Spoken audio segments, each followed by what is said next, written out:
Okay, this is gonna be the last video because I'm starting to mellow now, so I'm like less flail, so I don't really feel the need to make more videos. It's just mostly, I thought about doing this and I was just like, I want to do this because I want to tell this story, because story times. So, I'm in high school, duh, obviously, probably know that. I've mentioned it a few times-ish. I'm a senior, yeah. And I'm an AP Lit, and I'm planning to be a Lit major, an English major, excuse me, um, in college. And I'm probably going to go to UAA, Anchorage, Alaska. Yeah, fun times. Anyways, that's extraneous details. But on Friday, we had a practice, because on the AP test, there's a section that's multiple choice, and then there's the written section. And we did a practice written essay that was from an AP test from before, and it was about this poem. It was no, it was Millay. I think that's how she pronounced his name. I was just like, it was about a hoe. Let me see if I can find it. Yeah, here it is. Man with a hoe. Man, not that kind of hoe. Man with a hoe. Oh, it was, the painting was by Millay. I don't even know. Man with a hoe poem. Whatever. It was alright. It was kind of boring, but it was not boring. No, it was interesting. I was just, the first stanza, the beginning was really interesting, and the way it was written and the wording and blah blah blah. But I was just sitting there thinking about this. How terrible, how much I hate high school. Simply because of the fact that basically they train us, they teach, the entire point of that class is to teach you how to take a test, how to pass a test, how to have a shortcut, how to basically be trickster mode and like jump through a pipe and freaking come out closer to the end game. No, I realized, oh hey, I don't want to take the AP test because I want to take English classes. I don't want to skip English classes. I like English classes. I'm going to be an English major. I should be, like, should hope that I like English classes since I'm going to be an English major. But and I don't want to miss out on all that learning. So basically, because I'm a terrible student because of things like this, because I hate the pointlessness of classes and of homework, and I'm really bad at procrastinating and everything, and I actually failed the second semester of my English class last year, and I have to retake it, and I'm retaking it now, and they're doing the right now we're currently doing Transcendentalists, and we did Thoreau, and we did Emerson.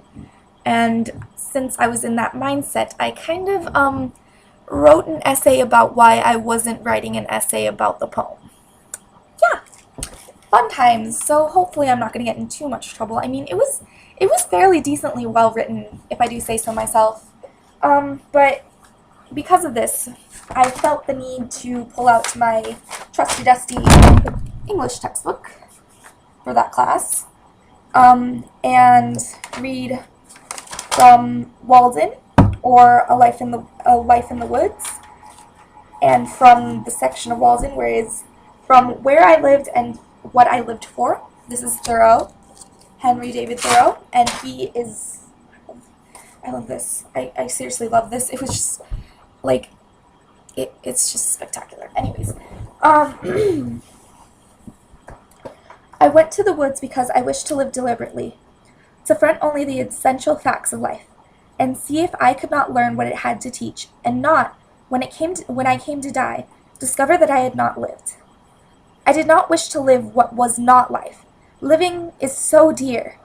Nor did I wish to practice resignation, unless it was quite necessary.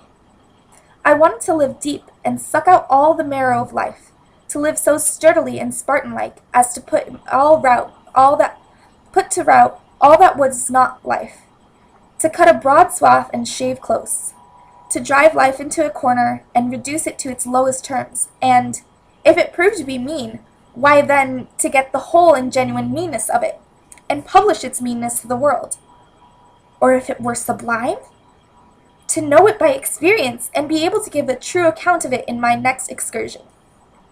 For most men, it appears to me, are in a strange uncertainty about it, whether it is of the devil or of God, and have somewhat hastily concluded that it is the chief end of man here to glorify God and enjoy him forever.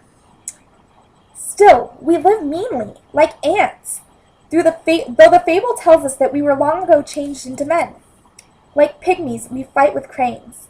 It is error upon error, and clout upon clout, and our best virtue has for its occasion a superfluous and evitable wretchedness. Our life is frittered away by detail. An honest man has hardly need to count more than his 10 fingers, or in extreme cases he may add his 10 toes, and lump the rest. Simplicity, simplicity, simplicity! I say, let your affairs be as 2 or 3, and not 100 or 1,000. Instead of 1,000,000, count half a dozen, and keep your accounts on your thumbnail. In the midst of all of this chopping sea of civilized life, such are the clouds and storms and quicksands and 1,001 items to be allowed for, that a man has to live, if he would not founder and go to the bottom and not make his port at all, by dead reckoning. And he must be a great calculator indeed who succeeds. Simplify, simplify! Instead of 3 meals a day, if it be necessary to eat but 1. Instead of 100 dishes, 5! And reduce all other things in proportion. Our life is like a German confederacy, made up of petty states with its boundary forever fluctuating, so that even a German cannot tell you how it is bounded at any moment. The nation itself, with its so-called internal improvements, which, by the way, are all external and superficial, is just such an unwieldy and overgrown establishment, cluttered with furniture and tripped up by its own traps, ruined by luxury and heedless expense, by want of calculation and a worthy aim, as the 1,000,000 households in this land. And the only cure for it, as for them, is a rigid economy, a stern and more than Spartan simplicity of life and elevation of purpose. It lives too fast. Men think that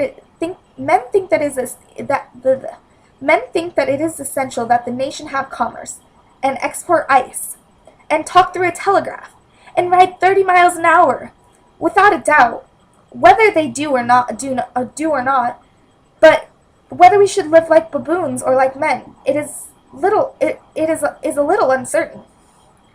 If we do not get out sleepers, and forge rails, and devote days and nights to the work, but go tinkering upon our lives to improve them, who will build railroads? And if railroads are not built, how shall we get to the heaven in season? But if we stay at home and mind our business, who will want railroads? We do not ride the railroad, it rides upon us. Did you ever think what those sleepers that underlie the railroad? Those sleepers are that underlie the railroad? Each one is a man, an Irishman or a Yankee man. The rails are laid on them, and they are covered with sand, and the cars run smoothly over them. They are sound sleepers, I assure you. For every few years a new lot is laid down and run over, so that if some have the pleasure of riding the rail, others have the misfortune of being ridden upon. And when they run over a man that is walking in his sleep, a supernumerary sleeper in the wrong position, and wake him up, then they suddenly stop the cars and make a hue and cry about it, as if it were an exception. I am glad to know that it takes a gang of men for every 5 miles to keep the sleepers down and level their beds as it is, for this is a sign that they may sometime get up again. This is what I want from life. And that's it. I just felt like sharing. I'm done. I'm just gonna stop making videos, I promise.